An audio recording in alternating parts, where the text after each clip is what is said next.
తెలంగాణ రాష్ట్ర ప్రభుత్వం ఇచ్చినటువంటి 42% బీసీ రిజర్వేషన్లు అమలు చేయాలన్నటువంటి ఆలోచనతో ఇచ్చినటువంటి ఆ జీవోని రాష్ట్ర భారతీయ జనతా పార్టీ మనస్ఫూర్తిగా స్వాగతం పలుకుతోంది. నిన్న ఇచ్చినటువంటి ఆ జీవో ద్వారా ఈ రాష్ట్రంలో త్వరగా ఎన్నికలు జరగాలని, నిన్న ఇచ్చినటువంటి జీవో ద్వారా ఈ రాష్ట్రంలో ఉన్నటువంటి గ్రామ పంచాయతీలకు, మండల పరిషత్తులకు, జిల్లా పరిషత్తులకు, మున్సిపాలిటీలకు ఎక్కడా ఎటువంటి ఏ అవరోధాలు లేకుండా ఎన్నికలు జరపాలని భారతీయ జనతా పార్టీ కోరుకుంటున్నది.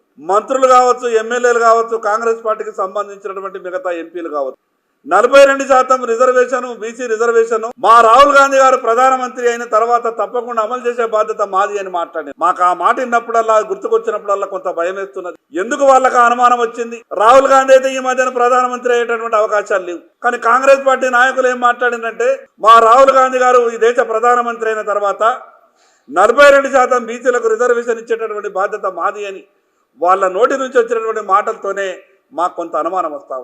కాంగ్రెస్ పార్టీ మీద ఇంకా పూర్తిగా ప్రజలకు ఒక నమ్మకం కుదరాలంటే, బీసీలు కూడా కాంగ్రెస్ పార్టీని నమ్మాలంటే ఈ జీవో ఇచ్చిండ్రు, మంచి పని చేసిండ్రు. కానీ 2 ఏళ్ళు ఈ రాష్ట్రంలో కాంగ్రెస్ పార్టీ అధికారంలో ఉండే కదా, కామారెడ్డి డిక్లరేషన్ లో ఏదైతే సంవత్సరానికి 20,000 కోట్ల రూపాయలు 5 ఏళ్లు గడిచేలోపు ఈ రాష్ట్రంలో ఉన్నటువంటి బీసీలకు సప్లా నిధుల ద్వారా 1,00,000 కోట్లు కేటాయిస్తామన్నటువంటి హామీని ఈ 2 ఏళ్లలో 40,000 రూపాయల కోట్లు ఇచ్చి వాటికి ఖర్చు చేసి ఉంటే కాంగ్రెస్ పార్టీని కొంత నమ్మేటటువంటి అవకాశం ఉండే. ఏది ఏమైనా కాంగ్రెస్ ప్రభుత్వానికి విజ్ఞప్తి చేస్తా ఉన్నాం, కేవలం బీసీలను ఆశల పల్లకిలో ఊరేగించకుండా జీవో ఇచ్చినందుకు మనస్ఫూర్తిగా ప్రభుత్వానికి అభినందనలు తెలియజేస్తా ఉన్నాం.